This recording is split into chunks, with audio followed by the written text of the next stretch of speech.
May reformat na magaganap.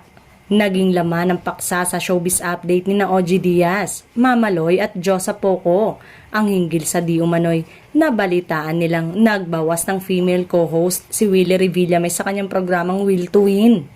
Sa kasalukuyan, ang napapanood na co-host na lamang ni Willie ay ang dating beauty queen turned social media personality na si Inday Fatima, Kate Bisan, at ang komedyanteng si Boobsy Wonderland.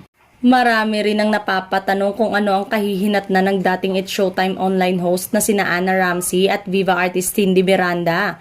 Kung totoo man ang chikang magkakatanggalan dahil naghahanda raw si Willie ng isang reformat. Ang reformat na ito ay nakabatay raw sa balak niyang pagtakbo sa 2025 midterm election bilang isang senador dahil pansamantalan siyang mawawala kapag nagsimula ng campaign period. Bawal kasing lumabas o mapanood sa alinmang programa sa telebisyon ang mga kandidato. Say naman ni OG, kung kaya naman daw nilang mag-host na 3 lang sila, go lang daw. Nabanggit ni Willie sa filing ng Certificate of Candidacy noong October na magpapatuloy pa rin daw ang show. Samantalang wala pang tugon, reaksyon o pahayag si Willie tungkol dito.